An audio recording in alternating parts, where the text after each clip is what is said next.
sorry I can't present it in present mode. I kind of have all my video links already set up here. So I'm presenting my project. My group was Home Alone. And I decided to look into the technical feature of sound. My theme is going to be that Home Alone isn't your typical holiday classic. Its soundtrack defines the sound of Christmas. Some important people in sound. I'm actually going to play the score because I'm going to be talking about it. So some important people in the sound within this film are John Williams, who is a composer / producer within the film. He created each song within this movie, specifically for this movie. It was original. He's actually known for composing Christmas songs. That's why he was sought. And he's actually one of the most infamous and awarded composers in the United States. Wiley Statesman was the supervising sound editor on the film.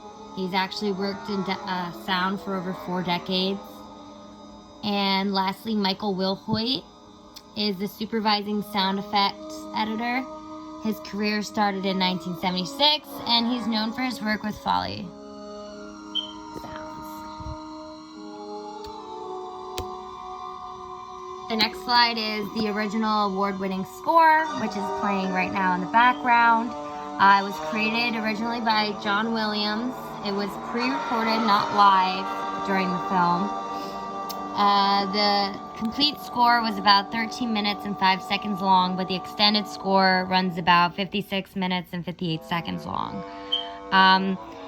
Yes, it was made specifically for this movie. One of the quotes I got from one of my sources was, the score not only evokes the atmosphere of Christmas, but also communicates the deeper meaning of the holiday. So, that's going to be the end of this one. And this soundtrack also counts as non-diegetic sound, as we know, because these sounds, the music is more for the audience rather than the characters. The characters cannot hear the sound, and they're emotionally driven, and you will see that throughout my examples. Kevin sees that the no longer mysterious neighbor took his advice about apologizing to his son and reuniting with his family, and this tune plays.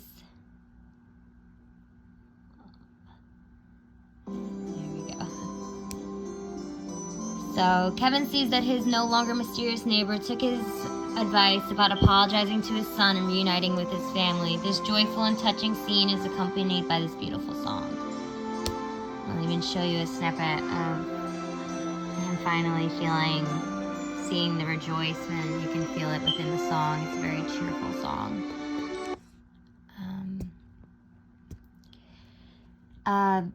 Let me play the holiday flight while I read this.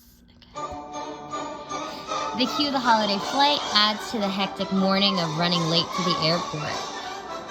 And tunes like these keep the viewers on the edge, just like the characters, wondering if they're going to catch their flight.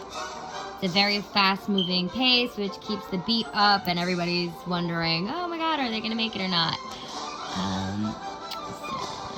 This one's too fast beat for my presentation speed. Okay, the next one we're gonna play is The House.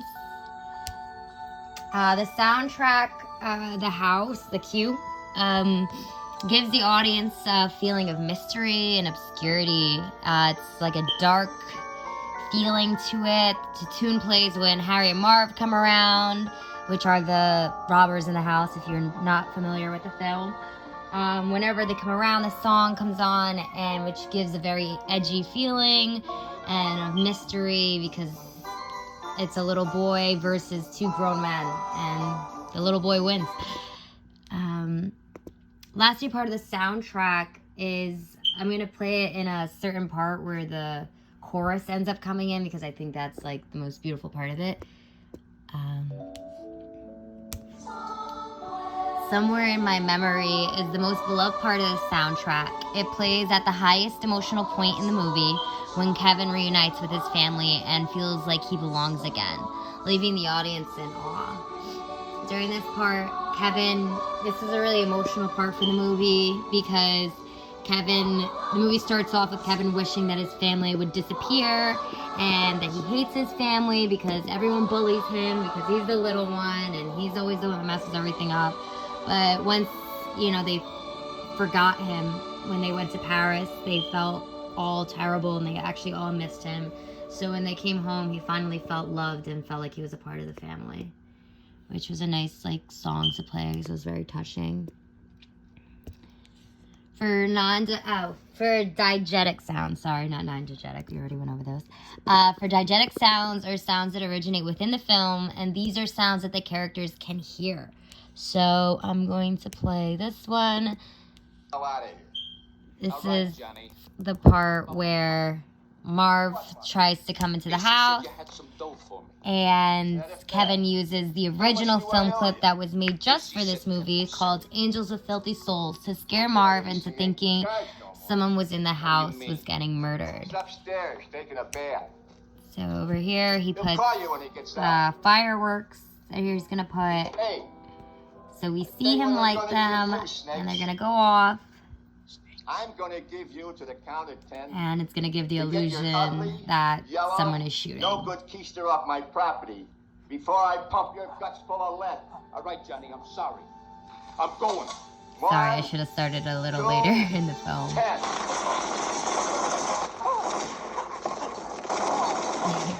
As you see, it gave Marv quite a fright, and he actually thought it was real.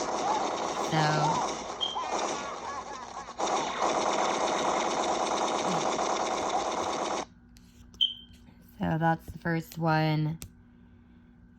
Next is going to be an example of actual internal diegetic sound, which is sound that's not heard by all characters. We actually, I don't believe we really touched too much on this in class, but I guess because it's not very popular in film, but of course this film actually had it, so I thought it'd be a cool thing to bring up.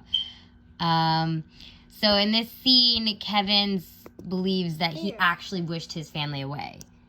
Kevin, you're completely helpless. And he begins imagining all the mean things that his family has said to him. And Kevin, I'm going to feed you to my tarantula. Kevin, you are and he actually there are 15 people in this house, and you're the only he one recalls who all the mean things that they say, and then he actually begins to not feel bad that they're gone. He's getting this feeling of, he does his popular smirk, disappear. And this is where he decides to wreak havoc and do as he pleases in the house, because as any kid would when they realize they're home alone without any rules to follow. The next topic I want to touch on is going to be asynchronous sounds of the booby traps within the films, which I thought would be a cool topic to bring up because the booby traps are what the movie is mostly known for. Asynchronous sounds are sounds that replicate the actions shown in the film.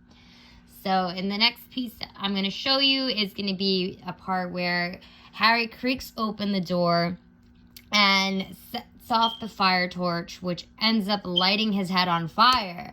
And you can hear the fire, you can hear the door creak, and you can hear the fire flowing from the flamethrower, setting him on fire. And he slips and slides and cools himself off in the snow, and you can actually hear the sizzling sound as well, along with his bald head. And exit this one. The next booby trap scene that we're going to look at for asynchronous sounds is going to be the sound of the iron and the cord falling down the laundry chute, hitting Marv in the head and landing on the floor. So I already pre-put it at the time. So he's going to pull this, what he believes to be a light switch. And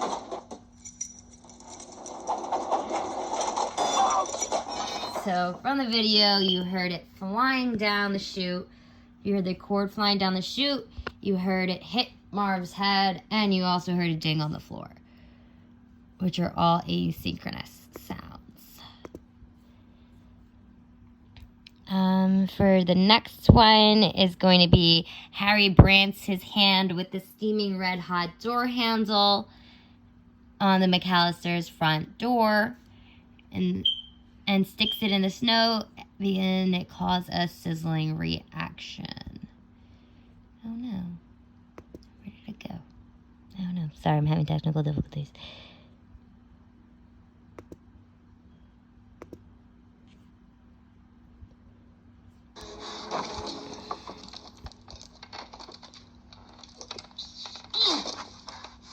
Okay, here we go. Sorry, it's in the same film. So this is Harry, one of the other burglar, and what he doesn't see is the piping red hot handle, and he burns his hand. Actually,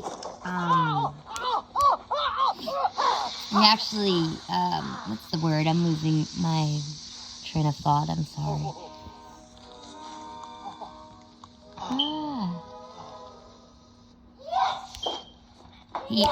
Branding, that's the word I was looking for. And this part is actually the next bullet I'm gonna speak about, so I'll just show it to you while it's here. This is Marv falling for the tar booby trap. You can hear the stickiness of his feet, and you can actually hear the nail and puncture his skin. And then as he flies to the floor, screaming in agony. So those are those. For the next one, we have ambient sound, which is known as background sounds and background noises, which are usually used to establish location. It can be silent, or it can be noises like honking horns or traffic or anything that can help create a feeling of atmosphere. So the first example I'm going to play is going to be as they're running through the airport without Kevin. They don't realize because they're in such a rush. The tune from earlier plays, the Holiday Rush, I believe I think that's what it was referred to.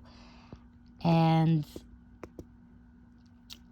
yes, the Holiday Flight, sorry, not Holiday Rush, Holiday Flight plays during this clip as well. And you can hear the background noises from the airport within the atmosphere. You can hear the notifications from the airport, and you can also hear the crowded atmosphere and the sounds of suitcases and stuff. So I'm going to not speak so you can hear those sounds that occur behind the actual soundtrack that is playing at the same time. You know you're the mastermind. Run, run, Rudolph. Randolph ain't too far behind. Run, run, Rudolph. Santa's gotta make it to town. Santa make him hurry, tell him he can take the freeway down. Run, run, Rudolph. Reeling like a merry-go-round. Hold the play. Did we miss the flight? No, you just made it. And Holiday Flight ends there, relieving their queue. They're no longer in a rush because they finally made their flight. And the next bullet refers to when they finally are relieved that they catch their flight. Kevin wakes up realizing that he is home alone. So let me just get to the part where he wakes up, which is about right there. Sorry. I think it's right here. Yes.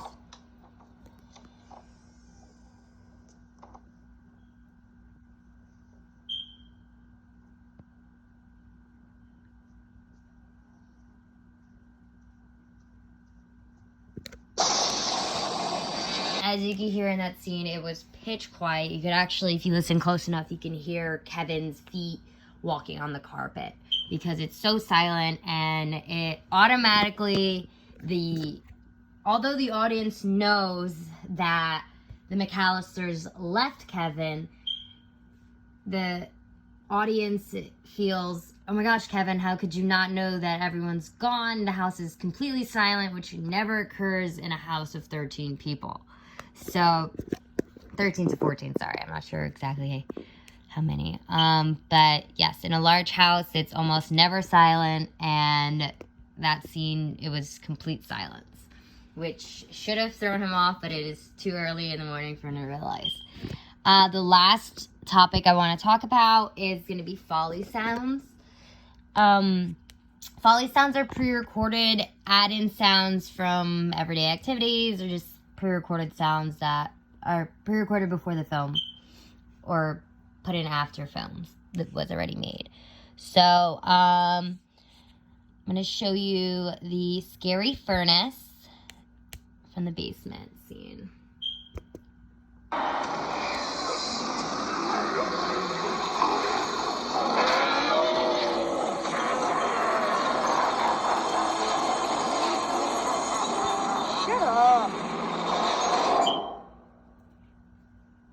So just to give you some fallback on that, Kevin was always scared to go in the basement, but now that he sees himself as the man of the house because he thinks his family actually disappeared, he knows that he eventually is going to have to go into the basement to do his laundry.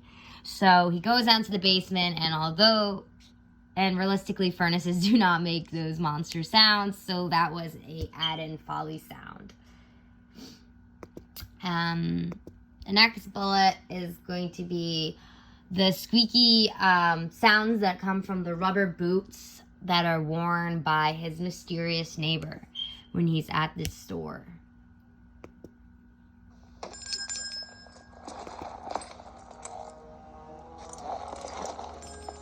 you know, is this toothbrush approved by the American Dental Association? No.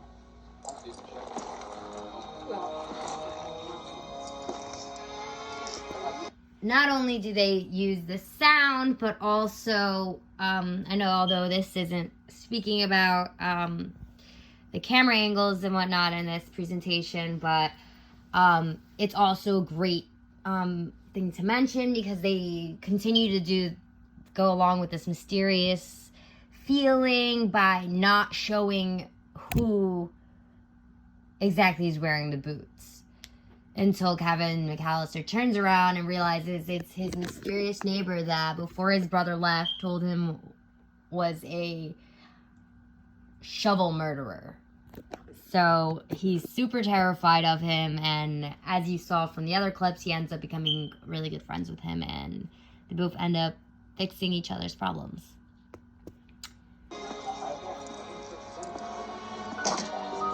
And of course they put that so they see blood on the hand, and that's his neighbor, and he is so stupefied and shocked that he does not speak. He is so scared that he just keeps backing away, and he actually ends up stealing the toothbrush accidentally. He had full intentions of paying for it, but he was so scared that he ran away, and it turned into a huge chase scene. And he actually felt really bad later on about stealing the toothbrush. The last bullet that I'm going to mention is while filming the scene where Kevin puts the tarantula on Marv's face, Marv was actually silent so the tarantula would not become frightened. His voice was pre-recorded and added in later.